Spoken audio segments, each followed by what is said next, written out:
My Wife's Movie Club watched the 1954 Alfred Hitchcock classic Rear Window. This is a great movie. It is told in a unique way, in a unique style, and the dialogue is natural yet meaningful. The story is shot from the viewpoint of one room and is evidence of Hitchcock's ability to recreate how to tell a story. The film somehow creates a real suspense and tension throughout, and it gets you to question the motives of the characters and argue with them about their assumptions. In a day and age of streaming and reality TV, of special interest TV, Rear Window is a reminder of how closely related voyeurism and TV watching can be. Each window, like another channel, has a story to tell. It would be fun to write out your own versions of these untold stories. Think of it as a creative writing assignment. I'm sure this movie has been reviewed hundreds of times, so I'm not going to comment much on the filmmaking, only to talk about the story within the story that I saw the last time I watched this movie with my wife. Consider this viewpoint. As the movie starts, we are looking out the back of someone's rear window. We see what they see. The whole movie is from this viewpoint. The camera slowly moves across the courtyard and we see different windows, scenes, or displays. The camera continues in this viewpoint and moves to the source. Now, we thought we were going to see who was seeing all this and that he was looking out the back window. But what we see is a sleeping, sweating man in a wheelchair, and he's facing the other way. The back of his head is facing the window, as if to say we were seeing what the back of his mind is seeing. The rear window of this movie is the back of Jeff's head. And the whole film is an expression of what is going on in the back of his head, as he attempts to determine if he should marry or not. Rear Window is Jeff's subconscious mind debating his current relationship with Lisa Fremont. L.B. Jeffries, or Jeffs, played by Jimmy Stewart, says that Lisa Carol Fremont, played by Grace Kelly, expects me to marry her, but I don't want to. Now, why doesn't he want to? He says, because Lisa is too perfect. She's too talented. She's too beautiful. She's too sophisticated. She's too everything. She belongs to that rarefied atmosphere of Park Avenue, etc., etc., etc. He is afraid she and he do not belong together because their lifestyles and interests are so different. To him, it would be the wrong thing. The honest thing to do would be to call the whole thing off, but he struggles to let her go and say goodbye. Now we look out the rear window, where each character in the story, or the window, is part of his subconscious debate. So we start off with Mrs. Torso, the ballerina. She is attractive, she's perfect, she's a Barbie doll type who has several high-class suitors. She surely is the Park Avenue type, yet she remains unattainable to all her suitors. The film is giving us a nod as Jeff tells Lisa that the ballerina and her are very similar. We have a little apartment here that's probably about as popular as yours. She represents Jeff's admiration for her, who wouldn't want to be with her. But he sees her as too different. She should be with someone who can buy her a new dress, lobster dinners, and take her to cocktail bar parties. She's not in love with him, or any of them. How can you tell that from here? You said it resembled my apartment, didn't you?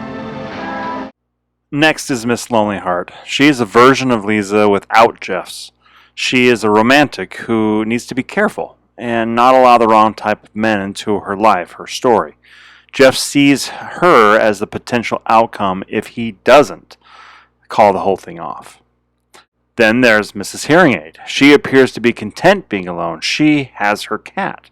Maybe this is Jeff's argument that she would be just fine without him. She would make do. She's making a sculpture and she's calling it hunger, and maybe that means she's still missing something. The songwriter is a version of L.B. Jeffries himself. Jeff explains he lives alone, and in a joking way he says, or he has a very unhappy marriage, but he is Jeff's without Lisa, and their relationship is reflected in the songwriter. It seems like the music that is being written is just for them, for Lisa and Jeff's, and maybe that's why he struggles with it, just as Jeff struggles with it. When Lisa and Jeff's have a fight, the songwriter is seen scattering his music and falling into his chair like he's drunk. He is alone, but he's surrounded by people. He is talented and a frustrated artist just like Jeff's.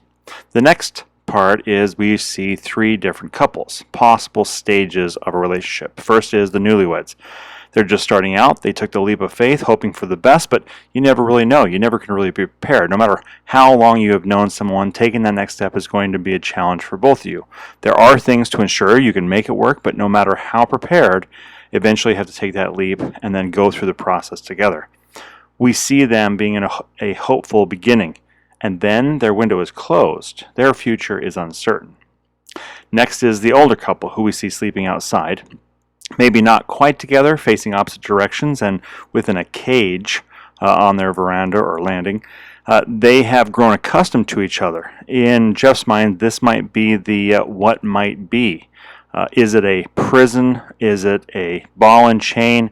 Or is it something that we're content and happy to be together? And finally, the Thorwalds.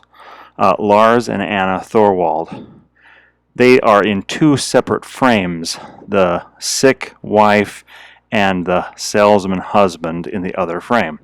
They are too different. They live different, separate lives. And this is Jeff's fear.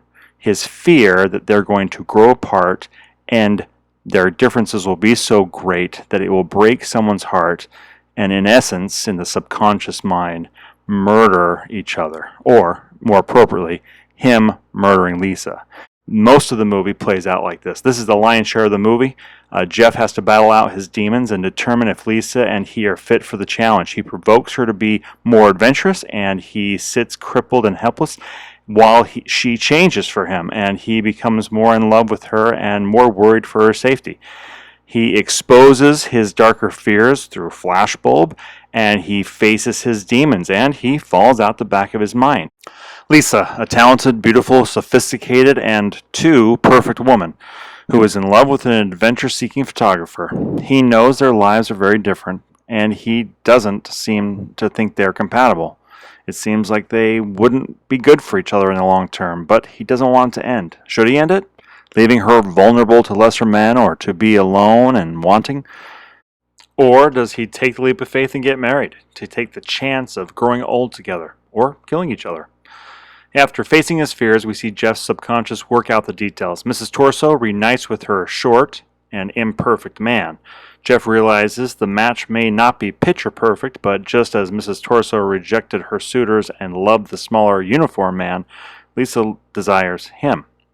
He solves Mrs. Lonely Heart's longing as she and the songwriter-musician are united. We see them together, finally enjoying his finished music, and the blinds come up on the newlywed couple. Jeff realizes that he does love Lisa, and despite the difficulties they will face, the challenges that are ahead, that they are all worth it, and it's worth the effort. He has exposed his fears and the threat of failure, and he has broken his other leg in the effort. Now the blinds on the rear window close, and we are left with Lisa and Jeff together. The heated struggle is over, and the temperature is now cooler. We see there is still differences between them. Lisa trades her adventure magazine for a fashion one. And we hope these differences don't drive them apart. I hope you enjoyed this take on Rear Window. It may not have been the most comprehensive review, but the last time I watched it, this is what I was thinking. Dear, we become a race of peeping Toms. What people ought to do is get outside their own house and look in for a change. Yes, sir.